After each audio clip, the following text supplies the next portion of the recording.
Hello everyone, नमस्कार। स्वागत है आप सभी का आपके अपने favourite channel new light NEET पर। तो बच्चों, आज आप लोगों का FST 58 था। IAS टेस्ट का डिस्कशन शुरू करते हैं हम लोग। और ये सेशन है इस मिशन के तहत, अब पढ़ने का अधिकार सबको, डॉक्टर बनने का अधिकार भी सबको। और ये मिशन है मैं mentor doctor SP Singh sir का, टीम न्यू लाइट का। क्वेश्चन नंबर 91 आपके सामने, विच of the following not correctly match for Mangifera indica. तो मैंगीफेरा इंडिका में अगर पूरा टैक्सोनॉमिक हायरार्की देखें इसकी, तो किंगडम किंगडम यहाँ पर क्या है, प्लांटी। डिवीजन डिवीजन यहाँ पर है एंजियोस्पर्मी। क्लास क्लास है ये डाइकॉट है, तो डाइकॉटिलिडनी।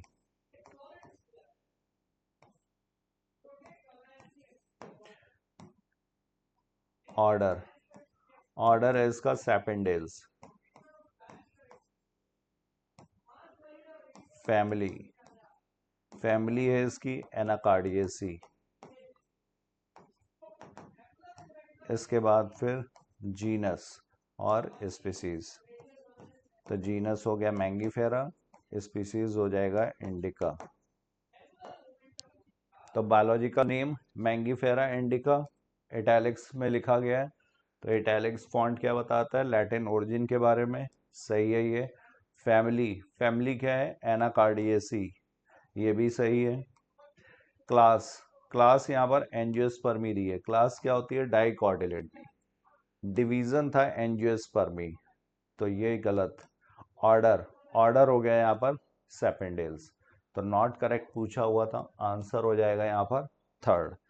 Now we move to next question, question number 92। Select the correctly written botanical name.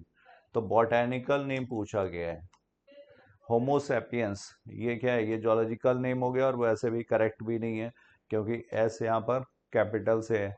Panthera, Leo, tigris, pardus, ये सब क्या है, ये टाइगर हो गया, ये लॉयन हो गया। बॉटेनिकल नेम पूछा गया, तो करेक्ट साइंटिफिक बॉटेनिकल नेम कौन सा हुआ, मैंगीफेरा इंडिका। और इसमें अगर लिन ऐड किया जाए तो लिन क्या हो जाएगा, ये ऑथर नेम। ऑथर नेम को सेपरेटली अंडरलाइन करने की जरूरत नहीं है, और ये कैपिटल से लिखा जाता है। तो आंसर यहाँ पर fourth. Now we move to next question, question number 93। Which of the following have free living gametophyte.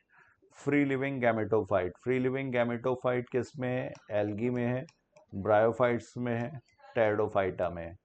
Higher जो प्लांट ग्रुप्स हैं, जिम्नोस्पर्म्स, एंजियोस्पर्म्स, इनमें फ्री लिविंग गैमेटोफाइट नहीं है। इनफैक्ट ये स्पोरोफाइट के अंदर है, स्पोरोफाइट पे डिपेंडेंट है। तो साइकस और पाइनस ये हो गए यहाँ पर जिम्नोस्पर्म्स, तो यहाँ पे फ्री लिविंग गैमेटोफाइट नहीं है। Equisetum and Adiantum, equisetum pteridophyte है। हॉस्टेल, एडियंटम, ये भी यहाँ पर pteridophyte. Funaria and Wolffia, Funaria तो ब्रायोफाइट है, लेकिन वोल्फिया ये smallest flowering plant, angiospermic plant है, एक्वेटिक होता है।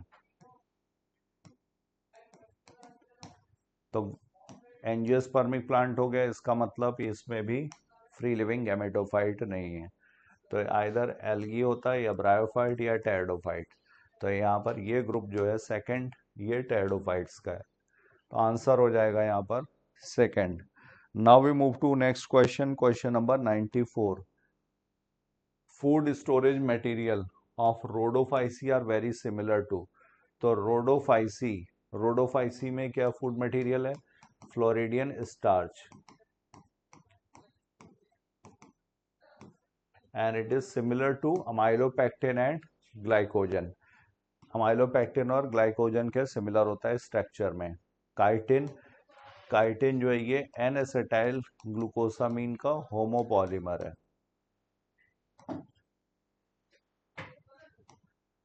ये इंसेक्ट्स में प्रेजेंट है या फंगस में प्रेजेंट है, फंगस की सेल वॉल में। एक्सोस्केलेटन होता है इंसेक्ट्स में काइटिन का बना हुआ। Cellulose cellulose plant cell wall में प्रेजेंट है। तो अमाइलोपेक्टिन एंड ग्लाइकोजन, ए और बी, ये यहाँ पर सही है। 94 is second. Now we move to next question, question number 95th। Which of the following is the incorrect match? यहाँ पर इनकरेक्ट मैच पूछा गया है। Penguin, three chambered heart, camel, homeothermous, monkey, viviparous, ichthyophis, limbless amphibia. तो ichthyophis के लिए सही दिया हुआ है, लिम्बलेस एम्फीबिया है। Viviparous which give birth to young once.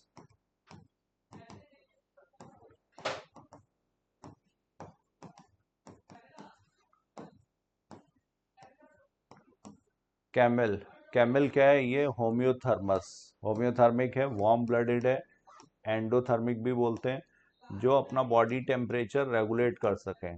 Warm blooded या इसी को बोलते हैं एंडोथर्मिक। पेंगुइन, पेंगुइन में थ्री चैम्बर्ड हार्ट नहीं, ये पेंगुइन क्या है? Flightless bird.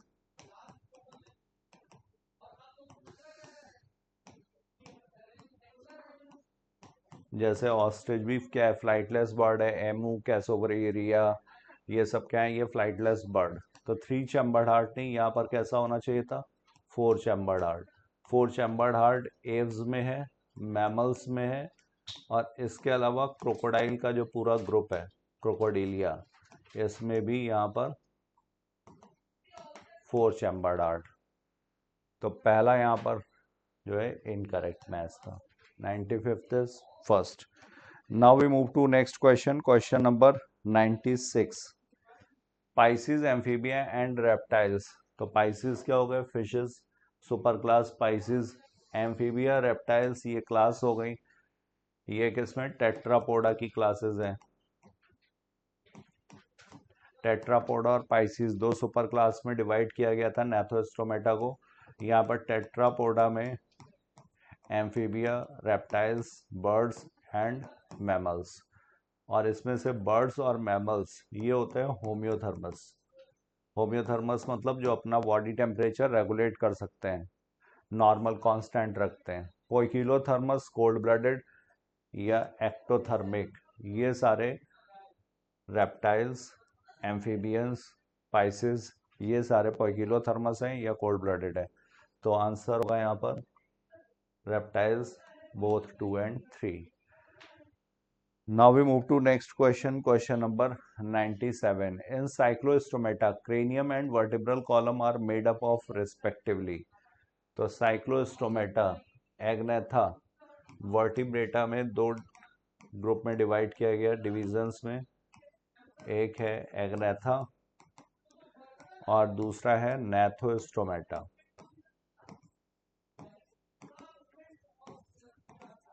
यहाँ पर एग्नेथा, ए मीन्स एब्सेंट, जॉ एब्सेंट है। नेथोस्टोमेटा विद जॉ, तो यहाँ पर जॉ एब्सेंट, इसमें क्लास है साइक्लोस्टोमेटा। साइक्लो मतलब सर्कुलर, स्टोमा मीन्स माउथ, तो चूंकि जॉ एब्सेंट है तो सर्कुलर माउथ। तो यहाँ पर दोनों ही क्रेनियम और वर्टिब्रल कॉलम ये किसके बने होते हैं? कार्टिलेज के। तो आंसर होगा यहाँ पर second. Now we move to next question, question number 98। Given below are two statement, assertion and reason. In canna, flower is asymmetric. तो सिमेट्री के बेसिस पर एक्टिनोमॉर्फिक, जिसको हम लोग एक्टिनोमॉर्फिक इस सिंबल से रिप्रेजेंट करते हैं। जाइगोमॉर्फिक परसेंटेज के सिंबल से, और एसिमेट्रिक, एसिमेट्रिक जहां पर इक्वल डिवीजन पॉसिबल ही ना हो। सिमेट्री क्या होती है? Equal distribution of body parts along the central axis. Actinomorphic में यही काम कई बार कर सकते हैं, कई बार रेडियल हाउस में इक्वली डिवाइड कर सकते हैं। जाइगोमॉर्फिक में सिर्फ एक बार इक्वल पार्ट्स में डिवाइड किया जा सकता है अगर प्लेन सेंट्रल एक्सिस से होकर के जा रहा है। और एसिमेट्रिक में कैनॉट, कैना में है ये। तो in canna flower is asymmetric. In canna flower cannot be divided into two similar halves by any vertical plane passing through the center. ये भी सही है। तो यहाँ पर assertion भी सही है और रीजन भी सही है, और रीजन इसका करेक्ट एक्सप्लेनेशन भी है। 98 is fourth. Now we move to next question, question number 99. Androecium is composed of stamens which have pollen sacs producing pollen grains. However, some stamens do not produce pollen grains. तो जो pollen grains produce नहीं करेंगे, डायडल्फस, adnate, adelphous और staminode. तो यहाँ पर staminode. Staminode क्या है? ये स्ट्राइल स्टेमिन.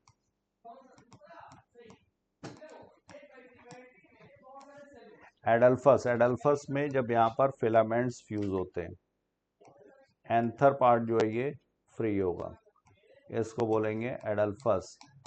जैसे मोनोएडल्फस, डाईएडल्फस, पॉलीएडल्फस. तो आंसर हो गया यहाँ पर fourth. Which one of the following statement is correct for coconut fruit? तो कोकोनट फ्रूट हम लोगों को पता है ये क्या है, ड्रूप. यहाँ पे फाइब्रस.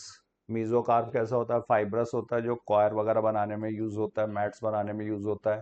और ये किससे डेवलप होता है? मोनोकार्पेलरी सुपीरियर ओवरी से. तो आंसर हो गया यहाँ पर first. Now we move to next question. Question number 101. Select the correct match. Gamopetalous, polypetalous, flower, cymose. तो गैमोपेटलस. गैमोपेटलस मतलब पेटल्स जो है आपस में यूनाइटेड है. पॉलीपेटलस. पॉलीपेटलस में पेटल्स जो होंगे वो फ्री होंगे. Flower, reproductive unit in the angiosperm. Male reproductive part, male reproductive whorl जो होगा उसको एंड्रोशियम. यूनिट होगा इसका स्टमेन. और gynoecium, female reproductive part, carpel. Cymose. Cymose यहाँ पर फ्लावर्स जो होंगे वो बेसिपिटल ऑर्डर में, क्योंकि टर्मिनल पोजीशन पर यहाँ पर फ्लावर डेवलप हो जाता है, ग्रोथ रुक जाएगी, इनडिटर्मिनेट ग्रोथ नहीं होती, नीचे से फिर ग्रोथ शुरू होगी, फिर टर्मिनल पोजीशन पर फ्लावर. तो यहाँ पर जो यंगेस्ट फ्लावर आएगा वो कहाँ पर होगा? वो बेस पर. तो इसलिए इसको बोलते हैं बेसिपिटल. रेसिमोज में अनलिमिटेड ग्रोथ होगी और वहाँ पर एक्रोपिटल ऑर्डर होगा फ्लावर अरेंजमेंट का. तो ए का सेकंड हो गया, बी का first, C is third and D is fourth. Now we move to next question. Question number 102. You are given fairly old piece of dicot stem and dicot root, stem or root. Which of the following anatomical structures will you use to distinguish between the two? Secondary xylem, secondary phloem, position of protoxylem या cortical cells. तो इसमें हम लोग use करते हैं protoxylem को. Protoxylem अगर periphery की तरफ है, बाहर की तरफ है, तो ऐसे इस कंडीशन को बोलते हैं एक्सार्क कंडीशन. और एक्सार्क कंडीशन किस में होती है? तो एक्सार्क कंडीशन होती है रूट में. और अरेंजमेंट होता है रेडियल. जाइलम और फ्लोएम अलग अलग रेडियाई पर होते हैं. इसके अपोजिट स्टेम अगर है तो वहां पर प्रोटोजाइलम सेंटर में होता है, इस कंडीशन बोलते हैं एंडार्क स्टेम में. और यहाँ पर वैस्कुलर बंडल का जो अरेंजमेंट है इसको बोलते हैं कंजॉइंट. एक ही रेडियस पर जाइलम और फ्लोएम दोनों. तो यहाँ पर पोजीशन ऑफ प्रोटोजाइलम से क्लियर होगा कि स्टेम है या रूट है. Now we move to next question. Question number 103. 103 में यहाँ पर ये पैरेन्काइमा सिंपल टिश्यू सही है. ये स्क्लेरेन्काइमा फाइबर सिंपल टिश्यू, ये स्क्लेरिड्स डेड सेल्स ये भी सही है. हाइपोडर्मिस ऑफ मोनोकॉट स्टेम ये क्या है? ये कोलेनकाइमा. यहाँ पर कॉर्नर्स पर डिपोजिशन होता है पैक्टिन, सेलुलोज, हेमी सेलुलोज का. और ये हाइपोडर्मिस ऑफ डाइकॉट में, वहां पर ये प्रेजेंट होता है. तो सेकंड यहाँ पर इनकरेक्ट हो गया. स्क्लेरिड्स. स्क्लेरिड्स में यहाँ पर लिग्निन का डिपोजिशन होगा, हाईली थिकेंड डेड सेल्स होंगी ये, और ये प्रेजेंट होती हैं लीव्स में, फॉर एग्जांपल टी. इसके बाद ये fruit wall of nuts, pulp में प्रेजेंट होते हैं. ये एग्जांपल्स हैं गुआवा, पियर, सपोटा. और इसके बाद फिर सीड कोट में, seed coat of legumes.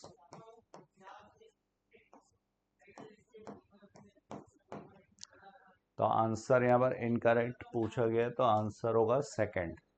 Next यहाँ पर question number 104. 104 select the incorrect statement in the following.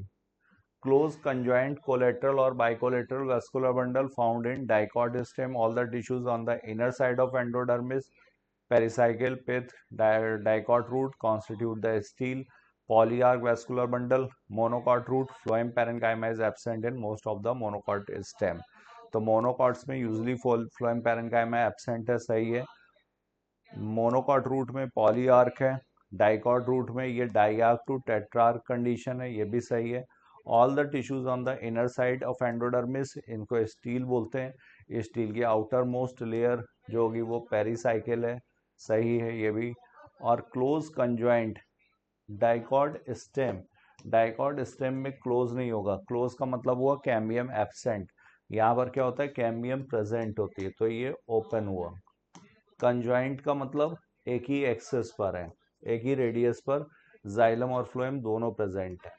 ये कैम्बियम प्रेजेंट है, ये फ्लोएम हो गया, ये यहाँ पर जाइलम।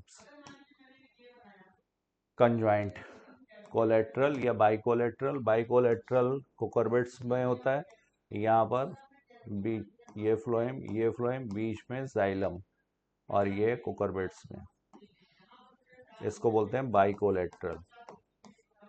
तो आंसर होगा यहाँ पर first. Now we move to next question, question number 105.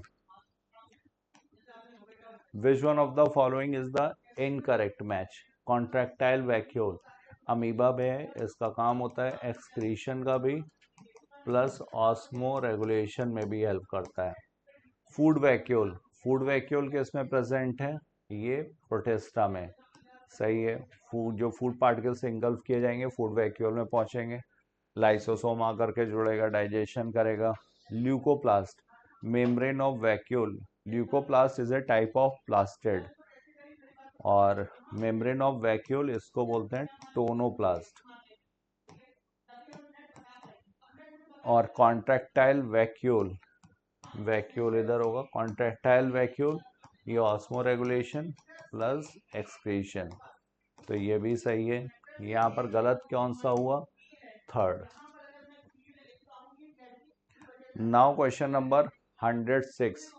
Most prokaryotic cell have a chemically complex cell envelope consisting of, तो यहाँ पर केमिकली कॉम्प्लेक्स सेल एनवलप, इसमें क्या है? ग्लाइकोकैलिक्स भी है, सेल वॉल भी है, प्लाज्मा मेम्ब्रेन है, ये तीनों टाइटली बाउंड होते हैं। और ग्लाइकोकैलिक्स, ग्लाइकोकैलिक्स अगर ये लूज शीथ के फॉर्म में, तब इसे बोलते हैं स्लाइम लेयर, और अगर ये थिक एंड टफ है तब इसे बोलते हैं कैप्सूल। तो chemically complex cell envelope consisting of, तो ये all of the above. Now question number 107. Vacuoles in plant cells can occupy up to, तो प्लांट सेल्स में अगर लास्ट सेंट्रल वैक्यूल है तो this can occupy up to 90% volume of the cell. Last central vacuole animal cells में ये absent, plant cells में present. Now question number 108. Which of the following are correct statement with reference to cockroach? Cockroach के respect में अगर देखा जाए, arthrodial membrane is a flexible membrane, sternite is the dorsal sclerite, labrum is a external genitalia, seventh sternum of female cockroaches boat shape, तो ये सही है। Seventh sternum of female cockroach ये कैसा होता है? ये बोर्ड शेप होता है। एट्थ और नाइन्थ के साथ मिल करके ये बनाता है ब्रूड पाउच, इसे बोलते हैं ब्रूड पाउच या genital pouch. Labrum is a external genitalia, ये गलत है, ये माउथ पार्ट्स हैं। लैब्रम ये अपर लिप के इक्विवेलेंट है। Sternite is the dorsal sclerite, dorsal sclerite को बोलते हैं टर्गाइट। स्टर्नाइट जो होता है ये वेंट्रल साइड पर होता है। आर्थ्रोडियल मेम्ब्रेन, आर्थ्रोडियल मेम्ब्रेन या इसी को बोलते हैं आर्टिकुलर मेम्ब्रेन, ये थिन एंड फ्लेक्सिबल है, तो आंसर होगा यहाँ पर ये भी सही है, करेक्ट पूछा गया। Seventh sternum of cockroach, A and D, third. Now we move to next question, question number 109। Summer sleep and winter sleep of frog are known as. तो फ्रॉग कैसा है, कोल्ड ब्लडेड है, पोइकिलोथर्मस है, एक्टोथर्मिक है। Cold blooded होने की वजह से ये अपने बॉडी टेम्परेचर को रेगुलेट नहीं कर पाते हैं, तो जिसकी वजह से अगर ज़्यादा विंटर होगा तो भी ये स्लीप में चले जाते हैं और समर्स में भी ये स्लीप में चले जाते हैं। तो विंटर स्लीप को यहाँ पर बोलते हैं हाइबरनेशन और समर स्लीप को बोला जाता है एस्टिवेशन। तो समर स्लीप ये एस्टिवेशन और विंटर स्लीप हाइबरनेशन। इस समय इनका मेटाबॉलिक रेट जो होगा बहुत ही कम होगा। 109 is fourth. Now we move to next question, question number 110। Ligaments. तो ligaments are example of dense regular connective tissue. यहाँ पर फाइबर्स जो होते हैं रेगुलरली बंडल्स में अरेंज्ड है और ये कनेक्ट करते हैं बोन को बोन से। मसल टू बोन ये टेंडन्स का काम है। तो आंसर होगा 110 is first. Now we move to question number 111। Which of the following specialised connective tissue. Specialise यहाँ पे कनेक्टिव टिश्यू, ये कार्टिलेज भी है, बोन भी है, ब्लड भी है। ब्लड ये फ्लूइड कनेक्टिव टिश्यू का एग्जाम्पल है और blood is also type of connective tissue जिसमें फाइबर्स एब्सेंट है।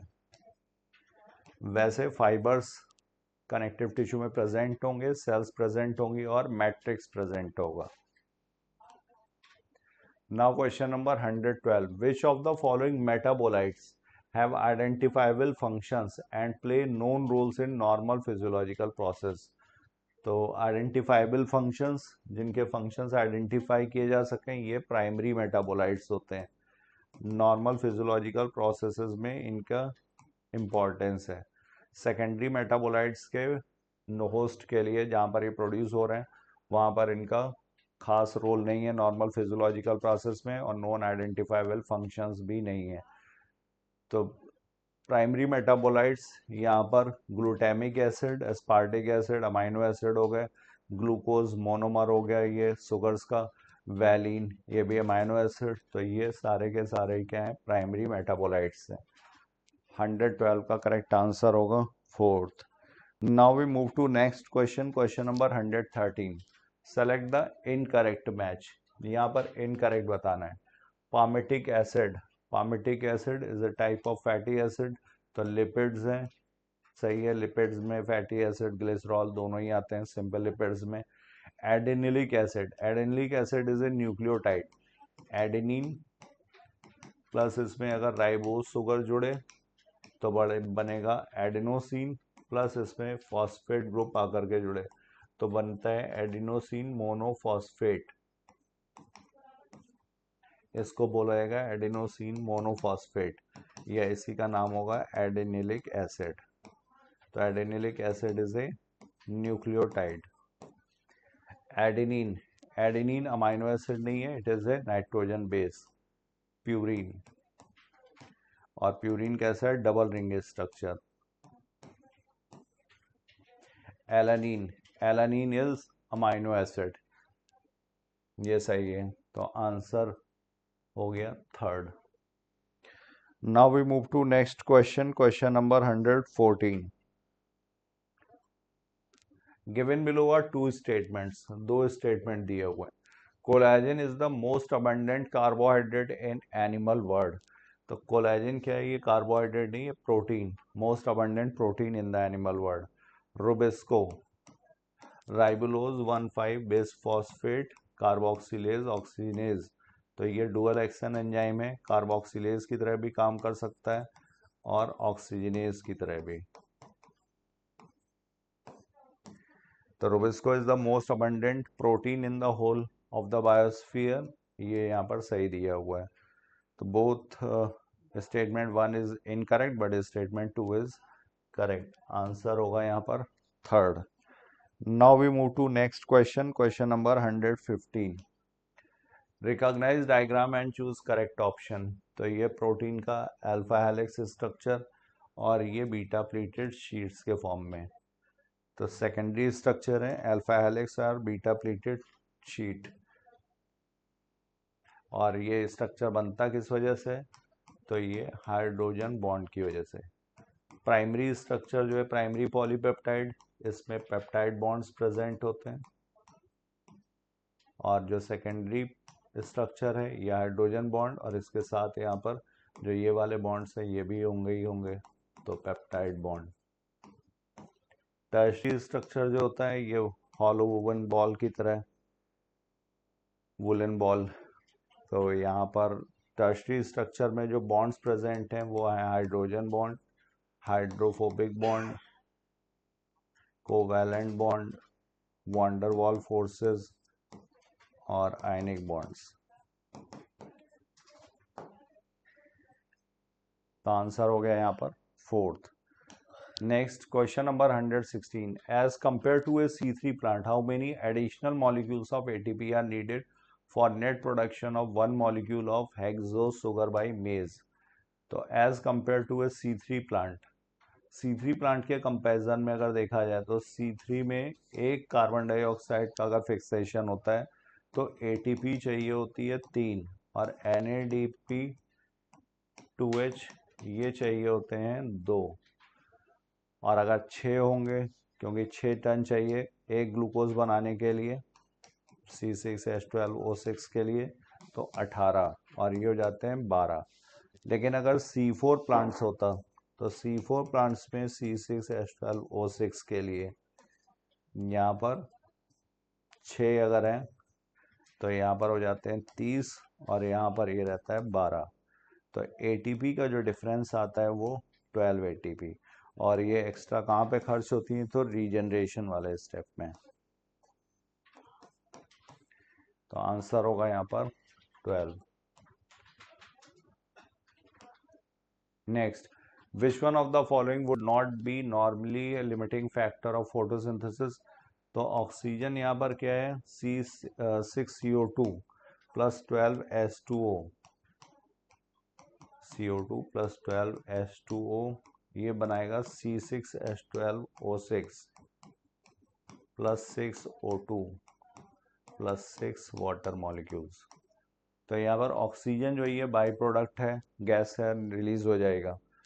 तो oxygen would not be A normally A limiting factor. Light rarely A limiting factor होती है, लाइट पे डिपेंडेंट है, कार्बन डाइऑक्साइड पर भी और क्लोरोफिल पे भी। तो आंसर होगा first. Now we move to next question, question number 118, lamellae of grana have both photosystem 1 and photosystem 2। तो ग्रेना लैमिली ये क्लोरोप्लास्ट और इसमें ये प्रेजेंट है granum. Granum is stack of thylakoids, और कई ग्रेनम होंगे तो ग्रेना। ये हो गया स्ट्रोमा लैमिली। स्ट्रोमा लैमिली में सिर्फ फोटोसिस्टम 1, जबकि ग्रेना में जो लैमिली है यहाँ पर फोटोसिस्टम 1 भी प्रेजेंट है, फोटोसिस्टम 2 भी प्रेजेंट है और NADP रिडक्टेज भी प्रेजेंट है, एंजाइम जो फाइनली NAP2H के लिए रिस्पॉन्सिबल है। तो लैमिली ऑफ ग्रेना है बोथ फोटोसिस्टम 1 एंड फोटोसिस्टम 2, सही है। Cyclic photophosphorylation occur when light of wavelength below 680 nanometer are available for excitation। तो साइक्लिक फोटोफॉस्फोराइलेशन यहाँ पर सिर्फ फोटोसिस्टम 1, और फोटोसिस्टम 1 का रिएक्शन सेंटर होता है P700, मतलब इसको मैक्सिमम 700 नैनोमीटर की वेवलेंथ चाहिए। तो बियॉन्ड 680 नैनोमीटर चाहिए, बिलो नहीं, इससे ज़्यादा चाहिए होगा साइक्लिक फोटोफॉस्फोराइलेशन के लिए। तो ये गलत हो गया, ये सही है। Statement 1 is correct but statement 2 is incorrect. 118 is second. Now question number 119, given below are two statement sigmoid curve is a characteristic of living organism growing in natural environment. ये ठीक है, पहले यहाँ पर लैग फेज, फिर log phase, और फिर यहाँ पर डेसेलरेशन, और फिर स्टेशनरी फेज, और उसके बाद फिर डिक्लाइन। तो ये हो गया लॉग या एक्सपोनेंशियल फेज, ये हो गया लैग फेज, ये हो जाएगा स्टेशनरी फेज। तो sigmoid curve is a characteristic of living organism. Natural condition में रिसोर्सेज क्या होते हैं, अनलिमिटेड नहीं होते, लिमिटेड रिसोर्सेज होंगे। तो सिग्मॉइड कर्व। जे शेप कर्व कब मिलता है? जे शेप कर्व हमें मिलेगा जब रिसोर्सेज अनलिमिटेड होंगे। In geometric growth following mitotic cell division only one daughter cell continues to divide. तो ये अगर सिर्फ एक डॉटर सेल डिवाइड कर रही तो ये अरिथमेटिक ग्रोथ के लिए, ज्योमेट्रिक ग्रोथ में दोनों ही सेल डिवाइड होंगी। ज्योमेट्रिक ग्रोथ 1, 2, 4, 8, 16, 32 इस तरह से बढ़ेगा। और अरिथमेटिक ग्रोथ 1, 2, 3, 4, 5 ये अरिथमेटिक ग्रोथ। तो यहाँ पर ये सही है statement 1, but statement 2 is incorrect. तो 119 हो जाएगा second. Now we move to next question, question number 120. How many statements are correct? Cell plate represents the middle lamella between the walls of two adjacent cells. तो ये सही है। जब cell division होगा तो यहाँ पर सबसे पहले सेल प्लेट का फॉर्मेशन और ये पेरिफेरी की तरफ बढ़ती है, मतलब सेंट्रीफ्यूगली, और ये मिडिल लैमेला रिप्रेजेंट करता है। सही है। At the time of karyokinesis organelles like mitochondria and plastid get distributed between the daughter cell. तो कैरियोकाइनेसिस नहीं, यहाँ पर क्या होना चाहिए था? Cytokinesis. Cytokinesis in animal cell is centrifugal. Animal cell अगर होती तो यहाँ पे सेल वॉल नहीं है, तो ये फॉरोइंग मेथड से होती है और ये सेंट्रीपिटल ही होगी। तो सेंट्रीफ्यूगल गलत दिया हुआ है, सेल प्लेट फॉर्मेशन गलत दिया हुआ है। Cytokinesis in plant cells by furrowing and is centripetal. तो फॉरोइंग नहीं, यहाँ पर सेल प्लेट मेथड होना चाहिए था, और ये सेंट्रीफ्यूगल होता है क्योंकि यहाँ पर रिजिड सेल वॉल प्रेजेंट होती है प्लांट सेल्स में। तो ये भी गलत। तो आंसर क्या होगा? करेक्ट पूछा गया, सिर्फ एक यहाँ पर करेक्ट है। 120 is fourth. So thank you all of you. Thank you so much. I have covered my portion. Now further discussion will be carried by my fellow partner Dr. Alice sir. Thank you so much. Hello बच्चों, तो अभी तक आप लोगों ने 120 तक questions देख लिए हैं। मैं आपको 121 से 150 तक कराने आया हूं और हम लोग पेपर का डिस्कशन कर रहे हैं FST 58 का। चलिए शुरू करते हैं। लिखा हुआ है डीएनए रेप्लिकेट्स। आपको पता है कि जब भी आप सेल साइकिल की बात करेंगे तो सेल साइकिल में आपको इंटरफेस 3 फेजेस में बटा हुआ मिलेगा। एक G1 फेज, एक S, G2 और M। तो कहने का मतलब यह है कि S फेज में ही आपके पास डीएनए का रेप्लिकेशन होता है। डीएनए का रेप्लिकेशन कहां होता है? S फेज में। तो कह रहे हैं कि जब एक साइकिल, चाहे यहां पर माइटोसिस हो चाहे मियोसिस हो, तो डीएनए का रेप्लिकेशन हमेशा एक ही बार होगा, वो होगा S फेज के दौरान। तो लिखा हुआ only once in each cell cycle, बिल्कुल, और वो भी कौन से फेज में? S फेज में। लेकिन याद रहे, सारा डीएनए एस फेज में, सेल के अंदर का पाए जाने वाले सारे टाइप के डीएनए एस फेज में डुप्लीकेट होते हैं? तो जवाब है नहीं भाई। आपके पास जो क्रोमोसोमल डीएनए है वो एस फेज में डुप्लीकेट होता है, लेकिन जो ऑर्गेनेलर डीएनए होते हैं जैसे कि माइटोकॉन्ड्रिया, क्लोरोप्लास्ट, उसका डुप्लीकेशन होता है G2 फेज में। याद रखिएगा, आपको यहां पर डीएनए की बात कर रहा है तो वो क्रोमोसोमल डीएनए, मेन डीएनए की बात कर रहा है। Twice in each cell cycle, twice नहीं होता, सिंगल ही होता है। फिर लिखा हुआ है कि once in mitotic cell cycle और once in meiotic 1 and once in meiotic 2। गलत बात।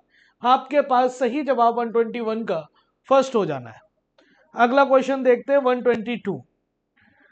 लिखा हुआ है if the number of chromosome in one cell of onion root is 16, then what be the number of chromosome in shoot cell. चाहे root cell हो, shoot cell हो, सारे somatic cells हैं और उनके जो प्लॉइडी होती है सेम होती है। अगर उसमें 16 क्रोमोसोम है तो एस फेज के बाद डीएनए का डुप्लीकेशन होता है, वही क्रोमोसोम के नंबर नहीं बदलते। G1, S, G2, M mitosis की किसी भी आपके पास फेज, सेल साइकिल के किसी भी फेज में अगर वो माइटोसिस डिवीजन है तो क्रोमोसोम के नंबर नहीं बदलते, चाहे वो G1 हो, S हो, G2 हो या आफ्टर M हो। तो यहां पर क्रोमोसोम की संख्या सेम रहेगी और वो आंसर होगा 16। अगला question, go through the following events. और सबसे पहले लिखा हो टर्मिनलाइजेशन ऑफ चियाज़मेटा। आपको पता है चियाज़मेटा एक्स शेप स्ट्रक्चर में वेल डिफाइन आपको देखने को मिलेगा डिप्लोटीन में, बट टर्मिनलाइजेशन ऑफ चियाज़-मेटा आपको डायाकाइनेसिस में देखने को मिलेगा। ये लाइन डायाकाइनेसिस के लिए ठीक है। फिर लिखा chromosome fully condensed, fully condensed भी आपके पास एंड ऑफ प्रोफेज तक हो जाता है, तो ये भी बात डायाकाइनेसिस में ही लिखी हुई है। मियोटिक स्पिंडल इज असेंबल्ड, बिल्कुल प्राइमरी स्पिंडल का फॉर्मेशन स्टार्ट हो जाता है और शुरू हो जाता है अपोजिट पोल पर बढ़ना सेंट्रोसोम का, वो भी डायाकाइनेसिस में होता है। और आगे की लाइन लिखी है by the end of nuclear membrane and nucleolus disappear, ये भी बात डायाकाइनेसिस की है। तो ये सारी बातें आपके पास डायाकाइनेसिस से रिलेटेड हो गई हैं। तो देखिए जाइगोटीन में सिनेप्सिस होती है, बाइवेलेंट का फॉर्मेशन होता है, डायाकाइनेसिस स्टेज सही है, आंसर आपके पास सेकंड बन जाएगा 123 का। क्वेश्चन 124 लिखा हुआ मैच द फॉलोइंग, आपको कॉलम को मैचिंग करनी है और उसके डेरिवेटिव दिए हुए हैं। तो एडेनिन डेरिवेटिव को आप पता है कि आप साइटोकाइनिन से जोड़ोगे, काइनेटिन यहां पर लिखा हुआ है, ए का थर्ड हो जाएगा। ए का थर्ड देखिए यहां नहीं दिया, यहां नहीं दिया, यहां नहीं दिया, आंसर तो सिर्फ एक मैचिंग से हो गया है। बाकी आप देख लो, टर्पीन डेरिवेटिव की बात की जाए तो जिब्रेलिक एसिड है, सेकेंड हो जाएगा। गैसियस हार्मोन आपका इथाइलिन है और कैरोटीनॉइड डेरिवेटिव आपका एब्सिसिक एसिड है, तो मैचिंग बिल्कुल सही है, फोर्थ होगी। 124 का 4 हो जाएगा। अगला 125 लिखा हुआ where the GTP is synthesise in Krebs cycle. तो क्रेब्स साइकिल में जीटीपी कहां पर बनता है? तो आपको पता है वो 7वां स्टेप है, और 7वें स्टेप में जब सक्सीनिल कोएंजाइम ए बदलता है सक्सीनिक एसिड में, जब सक्सीनिल कोएंजाइम ए बदलता है सक्सीनिक एसिड में, तो यहीं पर आपके पास जीटीपी रिलीज होता है। ये स्टेप क्रेब्स साइकिल के 10 स्टेप में से 7वां स्टेप है, याद रखिएगा। जहां पर साफ और सक्सीनिक एसिड हो, साफ और सक्सीनिक कोएंजाइम हो, साफ और सक्सीनिक एसिड हो, साफ और 7वां स्टेप हो, वहीं पर जीटीपी रिलीज होता है। समझ गए कि नहीं? तो आप लिखा हुआ conversion of malic acid oxalic acetic acid no, citric acid alpha keto glutaric acid no, succinic acid to malic acid नहीं, आपके सक्सीनिल कोएंजाइम ए से सक्सीनिक एसिड। आंसर क्या बन जाएगा बेटा? 4। अगला असर्शन और रीजन है, लिखा हुआ in aerobic respiration all ATP not produce through ETS. तो कह रहे सारे एटीपी ईटीएस के थ्रू नहीं बनते, ईटीएस के थ्रू जो भी आपके पास एटीपी बनेंगे उसे हम ऑक्सीडेटिव फॉस्फोराइलेशन कहेंगे। लेकिन आपको पता है ऑक्सीडेटिव फॉस्फोराइलेशन से मैक्सिमम एटीपी तो बन सकते हैं, लेकिन सारे नहीं। सारे में आपके पास ऑक्सीडेटिव लेवल के साथ साथ सबस्ट्रेट लेवल का फॉस्फोराइलेशन भी आता है। ग्लाइकोलिसिस में जो भी एटीपी बनते हैं और क्रेब्स साइकिल का जो ये जेटीपी अभी इससे पहले वाले क्वेश्चन में बनता दिखाई दिया था, तो वो सारे एटीपी जो ग्लाइकोलिसिस के हैं और जीटीपी जो बना हुआ है, हम NADH2 FADH2 के थ्रू वाली बात नहीं कर रहे। तो ये सारे एटीपी होते हैं सबस्ट्रेट लेवल के फॉस्फोराइलेशन के। तो glycolysis ATP and in Krebs cycle GTP are also produce through substrate level phosphorylation, और रीजन बिल्कुल सही है और करेक्ट एक्सप्लेन भी कर रहा है। आंसर है both A and R correct, and R is correct explanation of A. 126 statement देखिए, in human solubility of gases as well as the thickness of the membrane involved in diffusion are also important factor can affect the rate of diffusion। बिल्कुल बात सही है, लेकिन main factor क्या होता है? तो वो कंसंट्रेशन या pressure gradient of the gases.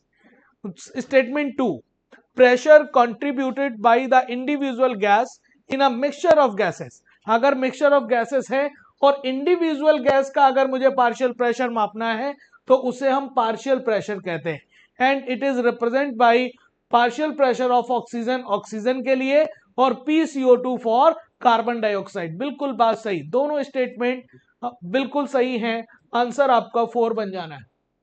127 का आंसर बेटा 4 बन जाएगा। अगला question, arrange the following in increasing volume, बढ़ते हुए वॉल्यूम के हिसाब से इसे अरेंज करिए। आपको पता है tidal volume 500 ml, residual volume 1200 ml, expiratory reserve volume 1000 से 1100 ml, 1000 से कितना होगा 1100 ml होगा, और वाइटल कैपेसिटी लगभग 4600 ml। मिला लो यार, तो सबसे ज्यादा तो वाइटल कैपेसिटी दिख रहा है, फिर इसके बाद आपको दिख रहा है रेजिडुअल, फिर इसके बाद आपको एक्सपायरेटरी रिजर्व वॉल्यूम सी, और सबसे कम ए। तो एसीबीडी, एसीबीडी यहां नहीं, यहां नहीं, यहां दिख रहा है। आंसर आपका थर्ड बन जाएगा 128 का। अगला क्वेश्चन आप देखिए, इलेक्ट्रोकार्डियोग्राम दिया हुआ है नॉर्मल ह्यूमन का, और उसमें आपको बताना है, तो आपको ये बात पता है पी वेव एट्रियल सिस्टोल को बताता है, क्यूआरएस वेव वेंट्रिकुलर सिस्टोल या वेंट्रिकुलर डीपोलराइजेशन को बताता है, और टी वेव बताता है वेंट्रिकुलर रीपोलराइजेशन को। और टी वेव से पी वेव के बीच का ये टाइम जॉइंट डायस्टोल कहलाता है। क्या कहलाता है? Joint diastole. तो याद रखिएगा, auricular systole take 0.1 second, ventricular systole take 0.3 second, और जॉइंट डायस्टोल टेक्स 0.4 सेकेंड। इस तरह से एक कार्डियक साइकिल 0.8 सेकेंड टाइम लेती है, जिसकी तीन मेन फेजेस होती हैं, auricular systole, ventricular systole and joint diastole. Clear? तो अगर मैं आपसे कहूं क्यूआरएस कॉम्प्लेक्स वेंट्रिकुलर डीपोलराइजेशन को बता रहा है, ठीक बता रहा है। टी वेव है initiation of total cardiac contraction, कह रहे हैं टी वेव इनिशिएशन बता रहा है, बिल्कुल नहीं, टी वेव इनिशिएशन नहीं बता रहा। Peak P and peak are together, systolic and diastolic, गलत। फिर लिखा हुआ है कि भैया peak P initiation of left atrial only लिखा हुआ है, तो पी वाला आपके पास एट्रियल कॉन्ट्रैक्शन के इनिशिएशन करा देगा, लेकिन दोनों एट्रिया का कराएगा। आंसर आपके पास 129 का फर्स्ट हो जाना है। अगला क्वेश्चन देखिए, लिखा हुआ for coagulation of blood many factor are involve, some are inactive, but for coagulation they will be active by reaction with the help of chemical, some reaction are given below. तो आपको पता है fibrinogen को fibrin में कौन बदलवाता है? नाम है उसका थ्रोम्बिन। कौन है? थ्रोम्बिन। और कह रहे हैं प्रोथ्रोम्बिन को थ्रोम्बिन में कौन बदलवाएगा? तो यहां पर नाम आएगा थ्रोम्बोकाइनेज का,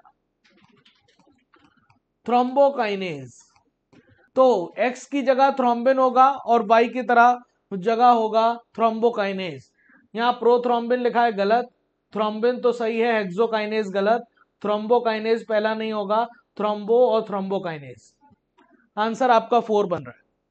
ठीक है बेटा, आंसर 4 बन जाएगा 30 का। अगला question, arrange the part of nephron in a correct sequence.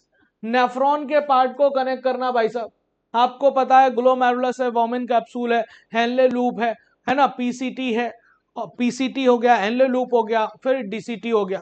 तो आप देखिए ग्लोमेरुलस तो नंबर 1 पर ही रहेगा, ग्लोमेरुलस के बाद वॉमिन कैप्सूल आ जाएगा, वॉमिन कैप्सूल के बाद क्या आएगा? पीसीटी आएगा। क्या आएगा बेटा? तो आप बताइए, पहले आ गया ग्लोमेरुलस, फिर कौन आ गया? वॉमिन कैप्सूल, वॉमिन कैप्सूल के बाद proximal convoluted tubule, proximal convoluted tubule 4 हो गया। फिर क्या आ जाएगा? हेनले लूप थर्ड, और फिर क्या आ जाएगा? Distal convoluted tubule. तो आपके पास first second fourth third fifth, first second fourth third fifth. Answer 135 131 का, 131 का आंसर क्या बनेगा बेटा? 131 का आंसर सेकेंड बनना है। 131 का आंसर क्या बनेगा बेटा? सेकेंड। ठीक है, चलिए अगला क्वेश्चन देख लेते हैं। अगला क्वेश्चन है, how many matchings are correct for disorder of excretory system. Excretory system से रिलेटेड आपको डिसऑर्डर्स करेक्ट बताना है। देखिए, presence of glucose in a urine, glucose का अमाउंट यूरिन में बढ़ जाना ग्लाइकोसूरिया कहलाता है। अगर फैट के ब्रेकडाउन से कीटोन बॉडी अगर ब्लड में बढ़े तो उसे कीटोन्यूरिया कहते हैं। और ग्लाइकोसूरिया प्लस क्यूटोन्यूरिया डायबिटीज मेलाइटस को इंडिकेट करता है। यूरिया का ब्लड बढ़ जाए इन द ब्लड तो यूरीमिया कहते हैं। और रीनल कैल्कुलाई स्टोन का formation with in the kidney. सारी बातें सही हैं, सारी बातें सही हैं। 132 का 2 हो जाएगा, 132 का 2 हो जाएगा, सारी बातें बेटा सही है। ठीक है बेटा, अगला क्वेश्चन देख लो। अगला question 133, pectoral girdle consist of. तो आपको पता है पेक्टोरल गर्डल कैसे बनेगा, तो पेक्टोरल गर्डल का ई छाप बना होता है एक क्लेविकल और एक स्कैपुला से। इसका मतलब पेक्टोरल गर्डल के दो हाफ होते हैं, दो क्लेविकल हो गई और दो स्कैपुला हो गई। दो स्कैपुला वन क्लेविकल नहीं, दो स्कैपुला दो क्लेविकल सही है, वन स्कैपुला टू क्लेविकल नहीं, वन स्कैपुला वन क्लेविकल नहीं। 133 का सेकंड हो जाएगा, 133 का आंसर क्या हो जाएगा बेटा, सेकंड। अगला क्वेश्चन देख लो। The autonomic nervous system is further classified into. तो आपको पता है एएनएस जो है फर्दर क्लासिफाइड है आपके पास सिंपैथेटिक नर्वस सिस्टम से एंड पैरासिम्पैथेटिक नर्वस सिस्टम। तो आपको ये वाली बात बतानी, सिंपैथेटिक और न्यूरल नहीं, पैरासिम्पैथेटिक और न्यूरल नहीं, सिंपैथेटिक एंड पैरासिम्पैथेटिक की बात है।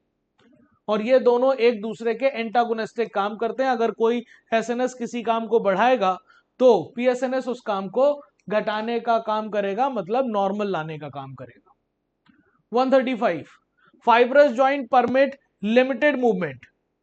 क्या ऐसा होता है कि फाइब्रस जॉइंट लिमिटेड मूवमेंट रखता है? नहीं, वो किसी भी तरह के मूवमेंट को अलाउ नहीं करता, नॉट अलाउ एनी मूवमेंट। जैसे कि सुचर्स ऑफ स्कल, गोम्फोसिस हो गया, है ना। Cartilaginous joint do not allow any movement, गलत जवाब। यहां पर तो लिमिटेड मूवमेंट की बात है। दोनों बातें आपको ऊपर नीचे लिख दी गई हैं और दोनों बातें गलत हो गई। लिमिटेड मूवमेंट करेगा और फ्रीली मूवमेंट या कंसिडरेबल मूवमेंट करता है बॉल एंड सॉकेट जॉइंट। तो 35 के दोनों स्टेटमेंट गलत है। आंसर क्या बन जाएगा, फर्स्ट। आंसर क्या बनेगा बेटा, फर्स्ट। 136, सेरिब्रम रैप करता है around the structure called thalamus. ठीक है, सेरिब्रम जो होता है लार्जेस्ट पार्ट है आपके पास ब्रेन का, जो कवर कर रहा है, जो रैप कर रहा है, थैलेमस उसके अंदर है। और लिखा हुआ which is a major coordinating centre only sensory signalling. यही से गलत हो गया, ये सेंसरी एंड मोटर दोनों होता है, sensory and motor both, only गलत लिखा है। फिर लिखा है canal called corpora aqueduct passes through mid brain. तो ये कॉर्पोरा एक्वाडक्ट नहीं होता, इसे हम सेरिब्रल एक्वाडक्ट कहते हैं, सेरिब्रल एक्वाडक्ट। इसी को दूसरा नाम भी होता है एक्वाडक्ट ऑफ सिल्वियस, या इसी को हम आइटर कहते हैं, इटर, है ना। तो ये वाली बात भी गलत हो गई, तो दोनों बातें गलत हैं। आंसर आपके पास 136 का फर्स्ट बनेगा। 136 का आंसर क्या बनेगा बेटा, first. 137, a person in your home suddenly feel earthquake. कह रहे हैं कि आपके घर में अचानक से क्या अर्थक्वेक फील हुआ, तो what is the immediate condition in the body. आपके पास जैसे ही अर्थक्वेक वाली इमरजेंसी कंडीशन आएगी तो एसएनएस एक्टिवेट होगा, और एसएनएस एक्टिवेट होगा तो क्या होगा बेटा, तो एसएनएस एक्टिवेट जैसे ही होगा तो हार्ट रेट बढ़ जाएगा, हार्ट रेट बढ़ जाएगा, ब्रीदिंग रेट बढ़ जाएगा, ब्रीदिंग रेट बढ़ जाएगा, स्ट्रोक वॉल्यूम बढ़ जाएगा, स्ट्रोक वॉल्यूम क्या कर जाएगा, बढ़ जाएगा, कार्डियक आउटपुट बढ़ जाएगा,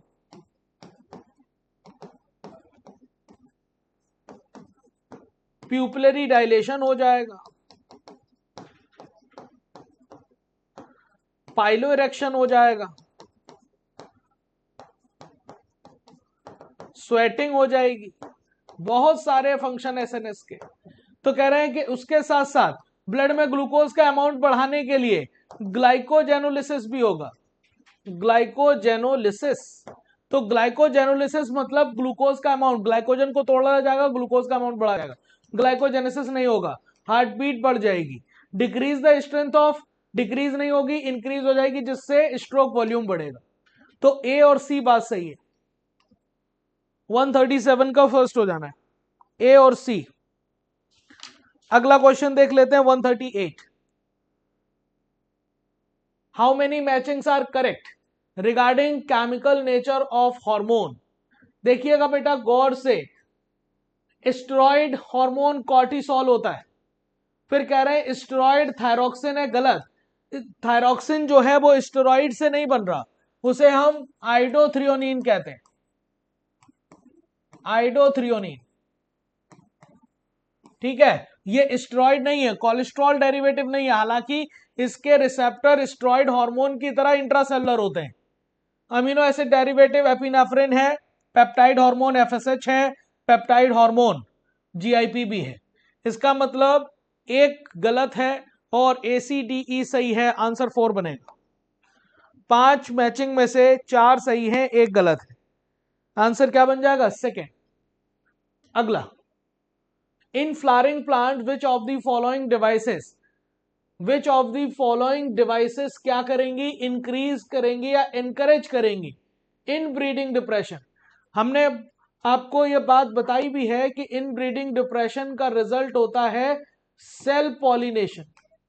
सेल पॉलिनेशन मतलब सेल्फिंग और कॉन्टिन्यूअस सेल्फिंग।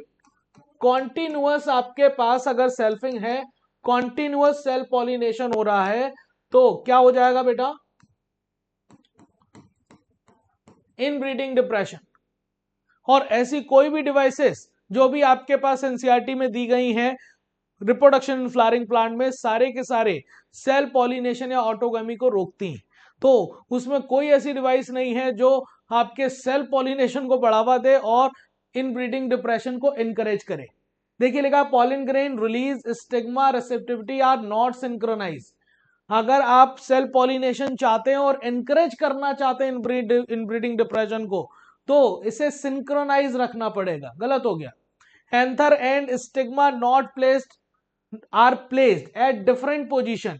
यहां पर एंथर और स्टिग्मा को सेम पोजीशन पर नहीं, सेम पोजीशन पर नहीं रखना पड़ेगा कि सेम पोजीशन पर रख दे।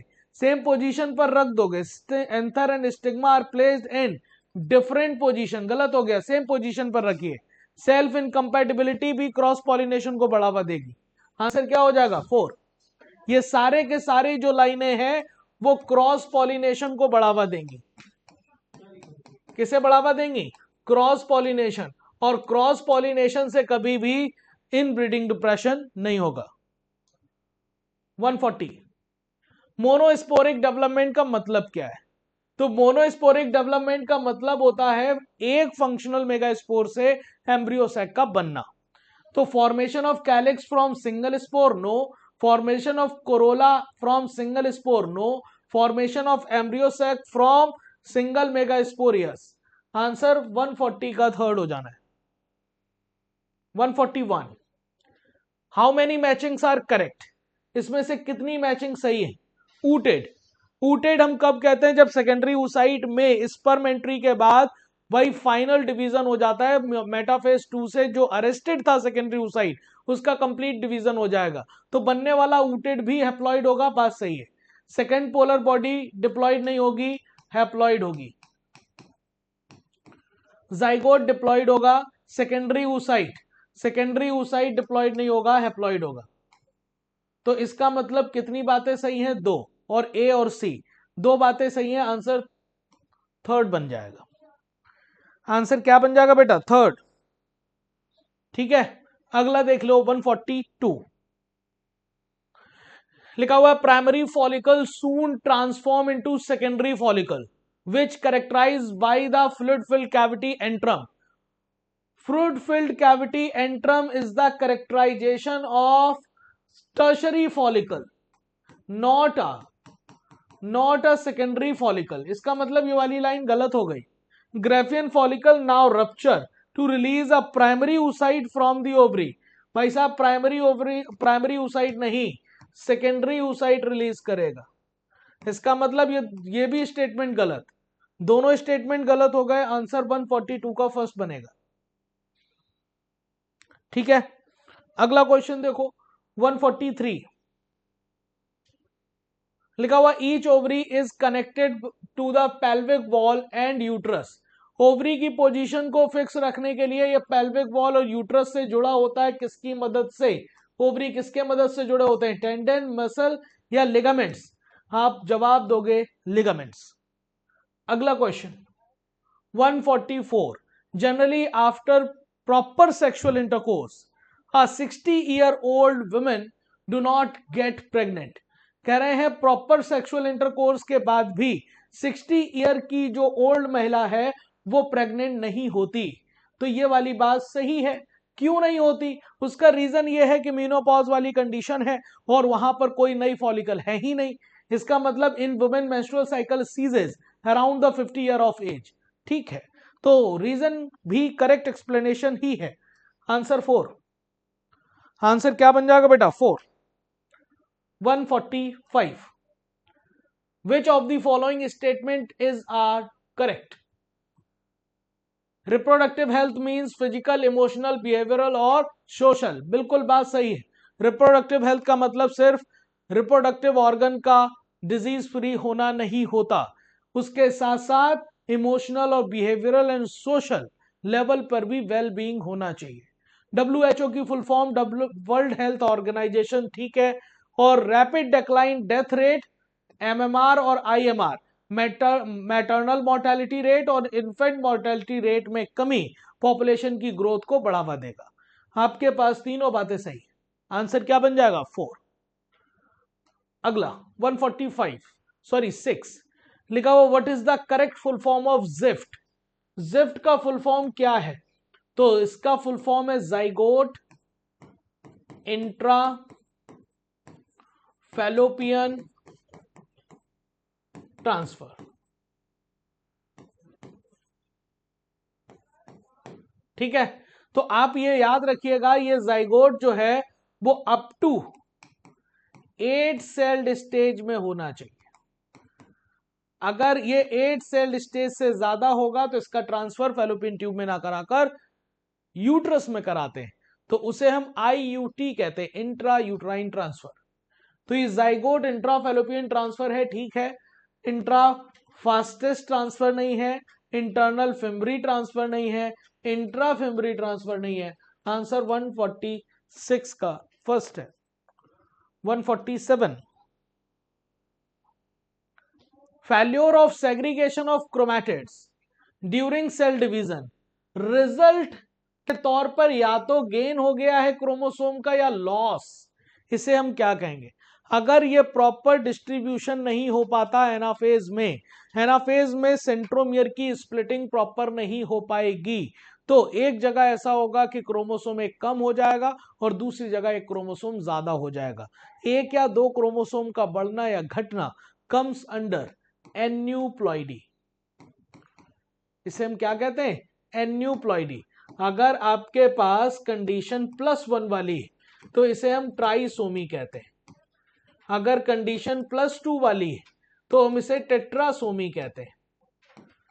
अगर कंडीशन -1 वाली है तो हम इसे मोनोसोमी कहेंगे। और अगर -2 वाली कंडीशन है तो इसे हम नलीसोमी कहते हैं। तो ये जवाब क्या हो जाएगा? एन्यूप्लॉइडी। 147 का सेकेंड। अगला लिखा हुआ in Mendel dihybrid experiment which genotype related with 3, ratio of 9:3:3:1। आपको पता है यहां पर राउंड येलो की जब बात की जाए तो राउंड येलो जो है वो 9 से डिनोट किए जाते हैं। अगर मैं कहूं कि राउंड ग्रीन हमारे पास रेशियो में 3 पर आता है, और रिंकल्ड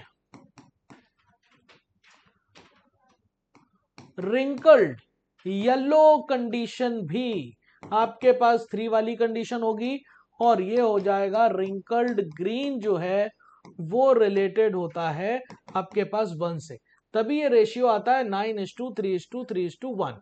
वो बात करना चाह रहा है आपसे कि 3 से रिलेटेड आपको वहां पर जीनोटाइप छांटने, तो 3 से रिलेटेड आपके पास राउंड ग्रीन और 3 से रिलेटेड रिंकल्ड येलो, इसे छांट लो। तो बताओ, ये राउंड येलो हुआ, ये क्या हुआ, राउंड येलो। तो ये तो 3 से रिलेटेड नहीं है, ये तो 9 से रिलेटेड है। ये क्या हो गया, रिंकल्ड और येलो, रिंकल्ड येलो। और जो रिंकल्ड येलो है वो आपके पास 3 से रिलेटेड है। किससे रिलेटेड है, 3 से रिलेटेड है। फिर देखिए आपके पास यहां पर राउंड और ये है ग्रीन, राउंड ग्रीन, ये भी 3 से रिलेटेड है। फिर ये हो गया रिंकल्ड येलो, रिंकल्ड येलो ये भी 3 से रिलेटेड हो गया। ये हो गया राउंड और ग्रीन, राउंड और ग्रीन। तो राउंड और ग्रीन वाला भी 3 से रिलेटेड है, लेकिन ये है राउंड येलो, ये 9 से रिलेटेड है। इसका मतलब 3 से रिलेटेड कौन कौन है, बी है, सी है, डी है और ई है। बी सी डी ई, आपके पास सवाल का जवाब सेकंड हो जाएगा, बी सी डी ई। जबकि ए और एफ 9 से रिलेटेड होंगे, जो कि है round yellow. 149, ABO blood group are controlled by the gene I gene. इसे हम एल जीन भी कहते हैं, क्योंकि लैंड स्टीनर ने खोजा था ब्लड ग्रुप, लैंड स्टीनर के ऑनर में। फिर लिखा द एलील ए और B produce slightly different from the sugar and I not does not produce any sugar. ये बात भी सही है, दोनों बातें बिल्कुल सही हैं, और आंसर आपके पास 4 बन जाना है। 149 का आंसर क्या बन जाएगा बेटा, 4 बन जाएगा। आगे अगला question 150, select the correct match. आपको सिंपल एलील के हिसाब से ब्लड ग्रुप को चेक करना है। आई ए और आई ए दोनों होगा, ये जनरल बात हो जाएगी, तो हम आपसे कह सकते हैं ब्लड ग्रुप ए होगा, ए का हो जाएगा सेकेंड। आई ओ और आई ओ ये ब्लड ग्रुप ओ होगा, ये हो जाएगा थर्ड। आई बी और आई ओ ये हो जाएगा कंप्लीट डोमिनेंस, ये हो जाएगा ब्लड ग्रुप बी, 4 हो गया। और ये है को डोमिनेंस वाला case, blood group A B, first, second, third, fourth, first. Answer आपके पास फर्स्ट आ गया है। 150 का आंसर क्या हो जाएगा बेटा, फर्स्ट। तो ये थे हमारे सेशन के क्वेश्चन 121 टू 150। आई होप आपको समझ आए होंगे। और इसके बाद के क्वेश्चन के लिए आप स्वागत करिए सुरभि मैम का, जो आपको 151 से 180 तक कराएंगे। थैंक यू सो मच, अपना ख्याल रखिए। हेलो बच्चों, चलिए आगे के क्वेश्चंस हम लोग डिस्कस करते हैं। तो क्वेश्चन नंबर 151 बोल रहा है select the correct match nitrogenous base, nucleoside and nucleotide. तो नाइट्रोजनस बेस अगर की बात करें अगर हम लोग, तो नाइट्रोजनस बेस कौन कौन से होते हैं, प्योरिन होता है और क्या होता है, पायरिमिडीन। ठीक है, प्योरिन एंड पायरिमिडीन। बेटा अगर बात करें प्योरिन की, तो प्योरिन कितने टाइप के होते हैं, 2 टाइप के, एडेनिन एंड ग्वानिन। और पायरिमिडीन 3 टाइप के होते हैं, कौन कौन से, साइटोसिन, थाइमिन और यूरेसिल। यूरेसिल किस में प्रेजेंट होता है, आरएनए में। थाइमिन किस में प्रेजेंट होता है, डीएनए में। ठीक, अगर बात करें न्यूक्लियोसाइड की, तो न्यूक्लियोसाइड का मतलब क्या होता है, nitrogenous base plus sugar. Nitrogenous base के साथ जब शुगर ऐड हो जाती है तो उसको बोला जाता है न्यूक्लियोसाइड। और जब न्यूक्लियोसाइड में फॉस्फेट ग्रुप ऐड हो जाता है, फॉस्फेट ग्रुप, तब इसको बोला जाता है न्यूक्लियोटाइड। तो देखो एडेनिन होगा, थाइमिन होगा, ग्वानिन होगा, यूरेसिल होगा। ठीक, ये चारों बिल्कुल सही है, ये क्या है, नाइट्रोजनस बेस है। अब न्यूक्लियोसाइड की अगर बात करें तो एडिनोसिन न्यूक्लियोसाइड है, थाइमोसिन नहीं होता है बेटा, ये क्या होता है, थाइमिडीन। थाइमिडीन, तो ये क्या हो गया, बी क्या हो गया, गलत हो गया। फिर उसके बाद ग्वानिन, ग्वानोसिन, उसके बाद ग्वानाइलिक एसिड, ये बिल्कुल सही है, थाइमिडाइलिक एसिड भी सही है, एडिनाइलिक एसिड भी सही है। ग्वानोसिन और यूरिडीन बोलते हैं। और अगर यहाँ पे साइटोसिन आ जाता तो इसको क्या बोलते हैं बेटा, साइटिडीन। क्या बोलते हैं, साइटिडीन। उसके बाद अगर बात करें न्यूक्लियोटाइड की, तो देखो एडिनाइलिक एसिड बोलते हैं, थाइमिडाइलिक एसिड बोलते हैं, ग्वानालिक एसिड बोलते हैं, और यूरिडीन मोनोफॉस्फेट भी लिखा है तो भी ये सही है, एटीपी, जीटीपी, सीटीपी, यूटीपी और उसके साथ साथ हमारा टीटीपी। तो यूरिडीन मोनोफॉस्फेट का मतलब क्या है कि यूरिडीन में न्यूक्लियोसाइड में एक फॉस्फेट ग्रुप ऐड है, तो ये क्या है, न्यूक्लियोटाइड है। तो हमारा ए सही है, सी सही है और डी सही है। तो करेक्ट आंसर बेटा क्या हो जाएगा, थर्ड।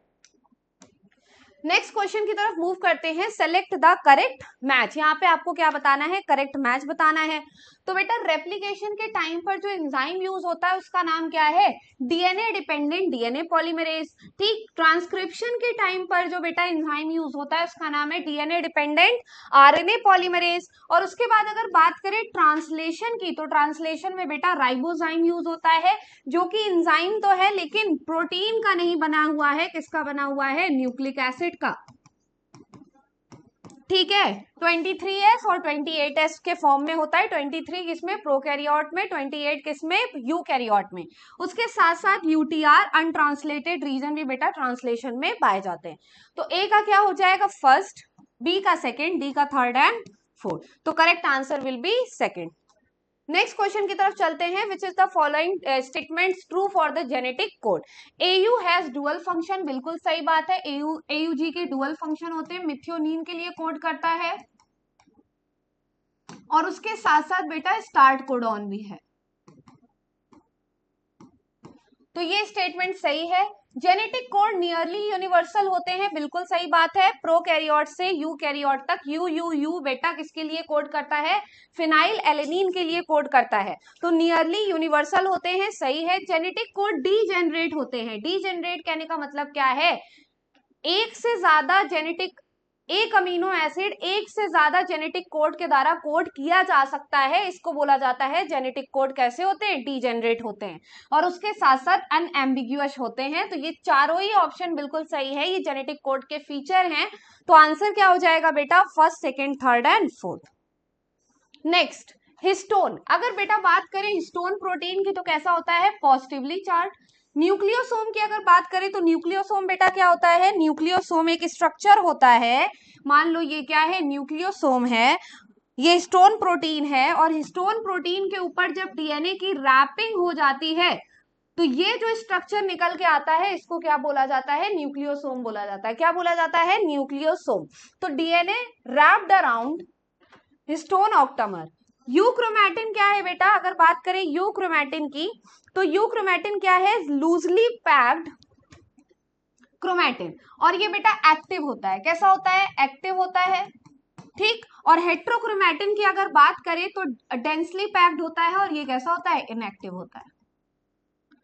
तो यहाँ पे आंसर क्या हो जाएगा, ए का थर्ड, बी का फोर्थ, सी का फर्स्ट एंड डी का सेकंड। तो correct answer will B fourth. तो 154 का करेक्ट आंसर फोर्थ हो जाएगा। नेक्स्ट क्वेश्चन की तरफ मूव करते हैं। Treatment of a snake bite by antivenom is an example of. तो ये बेटा किसका एग्जांपल है, ये आर्टिफिशियली एक्वायर्ड पैसिव इम्यूनिटी का एग्जांपल है। दो तरह की इम्यूनिटी होती है, पैसिव और एक्टिव। ठीक, एक्टिव इम्यूनिटी क्या है कि जब हम लोग डिसआर्म्ड पैथोजन या फिर कोई ऐसा मरा हुआ पैथोजन बॉडी में डालते हैं तो हमारी बॉडी जब खुद एंटीबॉडी का प्रोडक्शन करे, खुद एंटीबॉडी का प्रोडक्शन करे तो कौन सी बेटा इम्यूनिटी क्रिएट होती है, एक्टिव इम्यूनिटी। लेकिन पैसिव इम्यूनिटी की अगर बात करें तो रेडीमेड जब एंटीबॉडीज डाली जाती हैं बॉडी में तो वो किस टाइप की इम्यूनिटी देती है बेटा, पैसिव इम्यूनिटी। ठीक है, तो जब स्नेक बाइट होता है तो उस टाइम पे बेटा एंटीबॉडीज बनी बनाई डाली जाती हैं। एंटी टॉक्सिन जो होता है वो बनी बनाई एंटीबॉडीज होती है और बाहर से डाली जा रही हैं, तो इसीलिए कैसी होती है, artificially acquired passive immunity. Next 156 बेटा अगर बात करें क्वेश्चन नंबर 156 की तो क्वेश्चन नंबर 156 क्या बोल रहा है, सेलेक्ट द करेक्ट मैच। तो अगर बात करें थॉमस माल्थस की तो इन्होंने किसके ऊपर वर्क किया था, पॉपुलेशन के ऊपर वर्क किया था, बिल्कुल सही बात है। Hugo de Vries large difference arising suddenly in a population, और इन्होंने किसके ऊपर वर्क किया था, इवनिंग प्रिमरोज के ऊपर। और म्यूटेशन थ्योरी दी थी, कौन सी थ्योरी दी थी, म्यूटेशन थ्योरी, कि म्यूटेशन कैसा होता है, रैंडम एंड डायरेक्शनलेस। ठीक, डार्विन के अकॉर्डिंग बेटा वेरिएशन या म्यूटेशन कैसा होता है, स्मॉल और डायरेक्शनल होता है, सही है। डार्विन लिखा हुआ है लेकिन यहाँ पे स्टेटमेंट दिया है evolution of life form by the use of disuse and use of organ. तो ये डार्विन की थ्योरी नहीं थी, ये किसकी थ्योरी थी, लैमार्क की। तो आंसर क्या हो जाएगा बेटा, 156 का करेक्ट आंसर हो जाएगा फोर्थ। नेक्स्ट क्वेश्चन की तरफ मूव करते हैं। How many matchings are correct regarding the evolution of plant forms through geological periods. तो देखो जियोलॉजिकल पीरियड्स के अकॉर्डिंग अगर देखा जाए तो मोस्ट एडवांस कौन सा एरा चल रहा है, तो मोस्ट एडवांस चल रहा है सीनोजोइक। और सीनोजोइक में बेटा किसकी डोमिनेंस है, एंजियोस्पर्म की।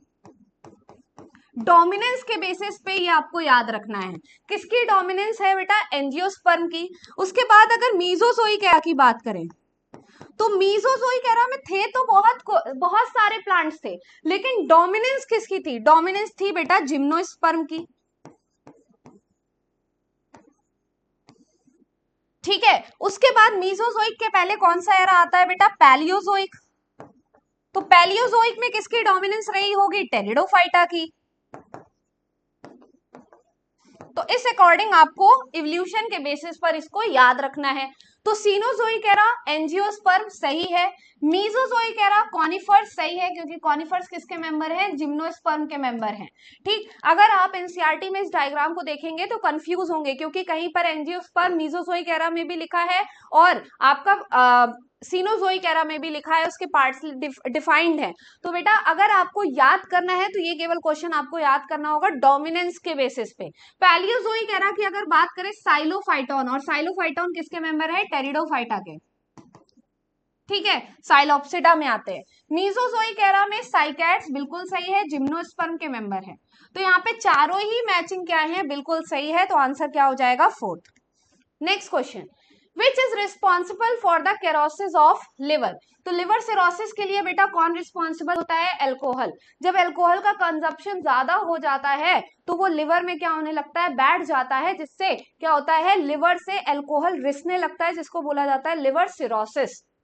ठीक है, next, injecting the microbes deliberately during immunisation induce active immunity. मैंने बोला कि अगर मैं माइक्रोब डाल रही हूं बॉडी के अंदर, चाहे वो वीकेंड हो चाहे वो मरे हुए हो, तो उससे हमारी एंटीबॉडी बॉडीज में खुद क्रिएट होंगी। जो एंटीबॉडी है वो बॉडी में खुद क्रिएट होगी, और अगर खुद क्रिएट होगी तो किस टाइप की इम्यूनिटी बनाएगी, एक्टिव इम्यूनिटी बनाएगी। उसके बाद antibodies are directly given to protect the body against polio virus. तो एंटीबॉडी डायरेक्टली नहीं दी जाती है, इसमें वीकेंड पैथोजन दिया जाते हैं, जिसको बोला जाता है वैक्सीनेशन। वैक्सीन में क्या होता है बेटा, वैक्सीन में वीकेंड पैथोजन होते हैं, तो हमारी बॉडी क्या करती है, उसको देख के तैयार करती है और तुरंत उसके टाइप की एंटीबॉडी क्रिएट कर लेती है। मान लो फ्यूचर में अगर वो वायरस या पैथोजन आता है बॉडी में, तो वो क्या करती है, पहले से ही उसके पास मेमोरी है, पहले से उसने तैयार करके रखी हुई है एंटीबॉडीज, तो तुरंत बॉडी के जितने भी सेल्स है वो एक्टिवेट हो जाते हैं और उस पैथोजन को किल कर देते हैं। तो यहाँ पे देखिए, अगर 159 की बात करें तो ये क्या है, यहाँ पे गलत है, पहला वाला असर्शन सही है। तो असर्शन सही है, रीजन गलत है, तो आंसर क्या हो जाएगा, सेकंड। नेक्स्ट क्वेश्चन की तरफ मूव करते हैं। Chikungunya is primarily transmitted by which type of mosquito. तो कौन सा मस्किटो होगा बेटा, एडीज। एडीज बेटा और किसके लिए रिस्पॉन्सिबल है, डेंगू के। डेंगू में भी बेटा वेक्टर की तरह काम करता है। अगर बात करें क्यूलेक्स की, तो Culex is responsible for the transmission of vector. ये वेक्टर किसका है बेटा, फाइलेरियासिस का। ठीक है, और एनाफिलीज, फीमेल एनाफिलीज बेटा किसके लिए है, ये है आपका मलेरिया के लिए। Next, in which organ of human does the Plasmodium first multiply after infection. तो बेटा आफ्टर इन्फेक्शन पहली बार मल्टीप्लीकेशन किसमें होता है, पहली बार मल्टीप्लीकेशन होता है लिवर में। किसमें होता है, लिवर में। और लिवर से बेटा फिर ये जो आरबीसी आती हैं, ये आरबीसी को इन्फेक्ट करते हैं, और जब आरबीसी को इन्फेक्ट करते हैं तो ये आरबीसी को तोड़ने लगते हैं। तो जब ये आरबीसी को तोड़ते हैं तो ये अपने गैमेट्स का फॉर्मेशन करते हैं, मेल गैमेट और फीमेल गैमेट का फॉर्मेशन करते हैं। और उसके साथ साथ जब आरबीसी को तोड़ते हैं तो उसमें से एक सब्सटेंस रिलीज होता है, हीमोजोइन, जो कि रिस्पॉन्सिबल होता है रिकरिंग हाई फीवर, जो 3 से 4 दिन के बीच में क्या होता है, रिपीट होता है। तो 161 का करेक्ट आंसर क्या हो जाएगा, fourth. Next, lady bird and dragon flies are useful to get rid of mosquitoes and aphid respectively. तो बेटा यहाँ पे अगर ध्यान से देखो तो थोड़ा सा स्टेटमेंट घुमा के लिखा हुआ है। अगर बात करें लेडी बर्ड की, तो लेडी बर्ड मस्किटो के लिए नहीं होती है, लेडी बर्ड किसके लिए है, एफिड्स के लिए। और ड्रैगन फ्लाइज किसके लिए है? मस्किटो के लिए। लेकिन यहाँ पे मस्किटो को पहले लिखा गया है और एफिड्स को बाद में लिखा गया है, तो ये स्टेटमेंट क्या हो जाएगी? गलत। उसके बाद trichoderma species are effective bio control agent of several plant pathogen, सही है। रूट पैथोजन है, ये रूट इकोसिस्टम का बेटा पैथोजन है, ठीक है। तो 162 का करेक्ट आंसर क्या हो जाएगा? Statement first is incorrect but second is correct.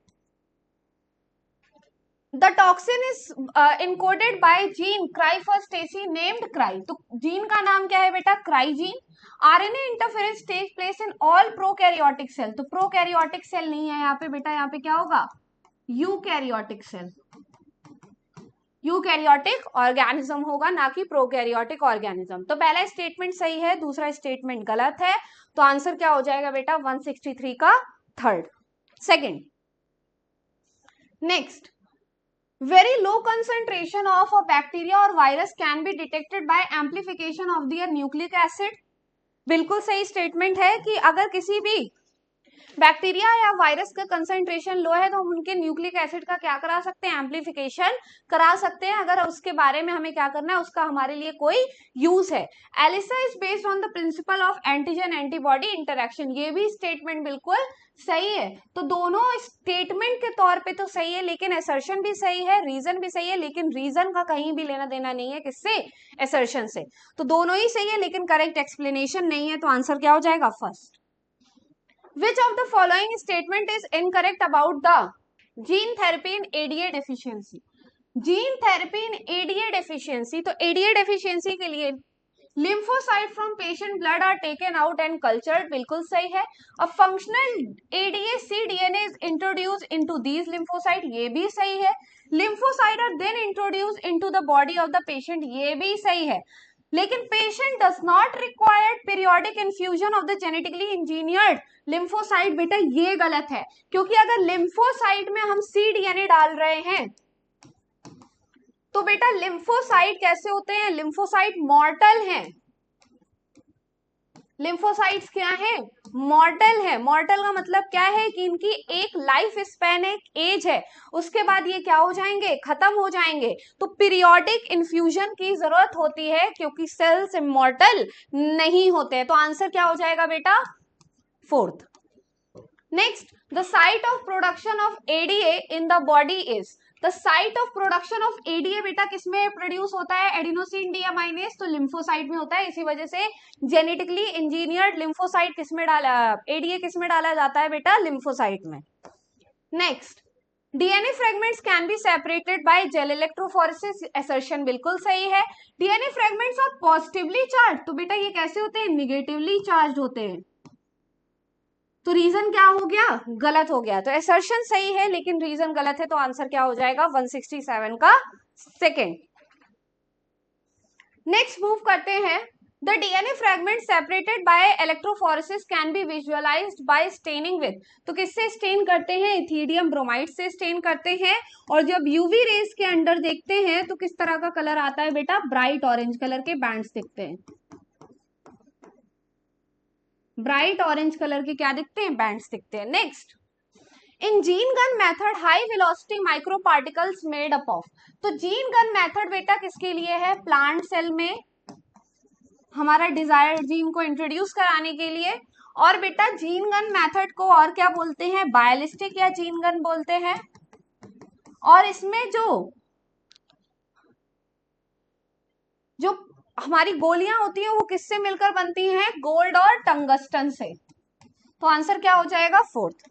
Next, which of the following statement is incorrect? Disarmed pathogen are used for introducing alien DNA into animal cell only, गलत है। disarmed pathogen अगर retrovirus है तो वो animal cell के लिए है, और disarmed pathogen अगर एग्रोबैक्टीरियम है तो किसके लिए बेटा? प्लांट सेल के लिए। Biolistic are used for introducing alien DNA into host cell of only animal, तो बेटा एनिमल के लिए ये यूज नहीं होता है। ये किसके लिए यूज किया जाता है? बायोलिस्टिक या जीन गन प्लांट सेल के लिए। एनिमल सेल के लिए क्या यूज किया जाता है? इसके लिए यूज किया जाता है बेटा माइक्रो इंजेक्शन। डायरेक्टली इंजेक्ट किया जाता है उसके न्यूक्लियस में। Gene gun is use for introducing alien DNA into host cell of plant. तो बेटा यहाँ पे इनकरेक्ट स्टेटमेंट बताना था, तो आंसर क्या हो जाएगा? Fourth. Which of the following chemical substances, यहाँ पे देखिए पूछा क्या है इसने, केमिकल सब्सटेंसेस कौन कौन से हैं जो डिफेंसेस के तौर पर बेटा प्लांट्स यूज करता है। तो क्विनीन भी होता है, ओपियम भी होता है, स्ट्राइकीन भी होता है, तो आंसर क्या हो जाएगा? All of these. वहीं पे अगर मॉर्फोलॉजिकल डिफेंस पूछ लेता, मॉर्फोलॉजिकल डिफेंस अगर पूछ लेता, तो मॉर्फोलॉजिकल डिफेंस में क्या आ जाता बेटा? थॉर्न, जैसे कि बेटा किसमें पाया जाता है? कैक्टस या अकेशिया में। तो ध्यान देखिए, देखिएगा कि मॉर्फोलॉजिकल डिफेंस पूछ रहा है कि केमिकल डिफेंस पूछ रहा है। नेक्स्ट क्वेश्चन है हमारे पास, a leopard and a lion in a forest grassland. तो बेटा ये किसका एग्जाम्पल है? कंपटीशन का एग्जाम्पल है। Cuckoo laying egg in crow's nest, ये किसका एग्जाम्पल है? ब्रूड पैरासिटिज्म का। Fungi and root of higher plant in mycorrhiza, mutualism का। A cattle egret and cattle in a field is commensalism. तो answer क्या हो जाएगा? First, second, third and fourth. Next, in XC2 conservation, तो XC2 conservation में बेटा क्या किया जाता है? Threatened plant and animals are kept in special setting, सही है। और कभी कभार बेटा अगर उस स्पीशीज की कंडीशन इतनी खराब है कि उसके कुछ ही मेंबर बाकी रह गए हैं, तो उनके गैमेट्स को भी क्या कर सकते हैं हम लोग? प्रिजर्व कर सकते हैं, जैसे कि हम लोग क्रायो प्रिजर्वेशन करते हैं, सीड बैंक क्रायो प्रिजर्वेशन, और उसमें क्या करते हैं हम लोग? गैमेट्स को प्रिजर्व करते हैं एट -196 डिग्री सेल्सियस। तो आंसर क्या हो जाएगा बेटा? फोर्थ। नेक्स्ट,